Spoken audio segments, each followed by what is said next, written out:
Good morning. This is Daniel Levy. Good mood coach here in the sun. It's getting warmer finally. So we're here exploring and trying to strengthen ourselves to kill off the uncertainty of our life, our nation, our communities. I've been humbled by this. I'm even uncertain about what to share about uncertainty.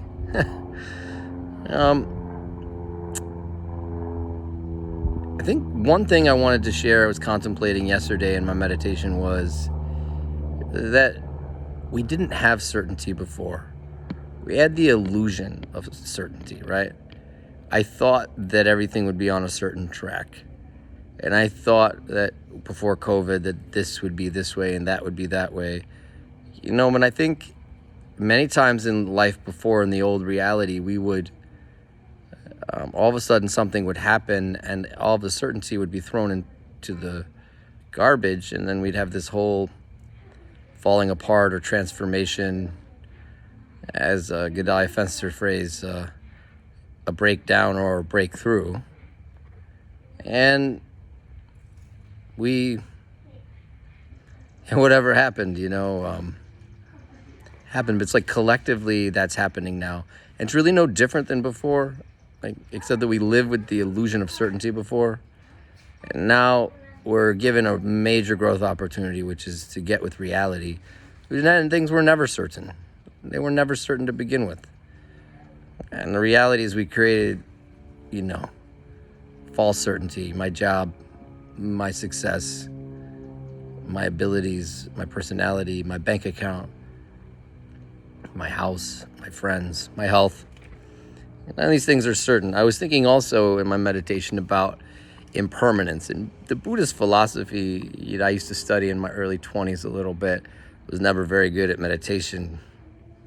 Hard to sit still. I liked the walking meditation in the jungle of Thailand. That was real nice. But sitting still, I was a horrible meditator, so don't. But the philosophy of impermanence and to get out of suffering by non-attachment and realizing the impermanence of all things. Now, getting okay with that is super psychologically healthy and grounding. Shunyata, I think, was the term for emptiness. And the flux of things, codependent origination. And everything's coming and going and floating and changing. And there's nothing to hold on to, really. Even life is so transient and impermanent. So what do you do with all that? How do you get through a day? How do you get through a week? How do you live with that without going back into terror, fear, helplessness, hopelessness, overwhelm? That's not a good mood. Well, I don't know. There are lots of methods and techniques and mindsets, but what I'm thinking is, personally, the Buddhist way of learning to be okay in the moment is that all is well in the moment. All will be well. And the Jewish way is to realize that there are higher truths. We see this in the Hollywood movies all the time, something I'm going to think about tonight. We have these unbelievable stories that grip our mind and take our hearts. Was that Tina Turner? Who's that? I will always love you. So it's like, these things that have a sense of permanence, like love, bravery, courage. I shall die with my head up, live free or die. These values and principles that we stand for are something to hold on to, really, for many of us. And do they have reality? Are they an anchor? Something to think about. In the movies, think of your favorite movie. My boys and I are really into the Lord of the Rings series and Star Wars, and I think there's this good versus evil that really resonates for us about having higher purpose and meaning. And so, take a minute and let's just contemplate, what is it that gives you a sense of certainty, that is real to you, that lasts the test of time?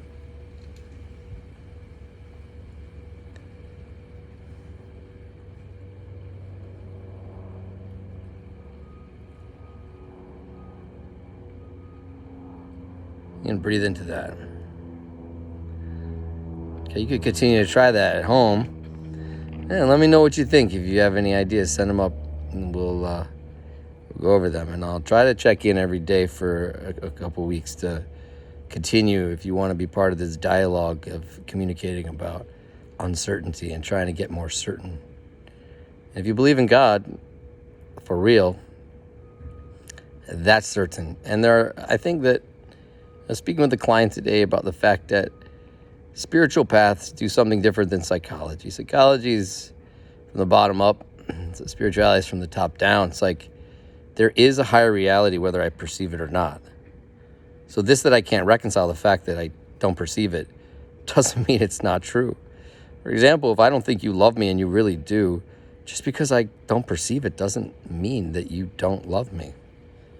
So it's possible that also there are lots of things that are certain that I don't perceive. And that my experience of uncertainty is just my experience, but doesn't even mean it's true. Maybe there are certain things.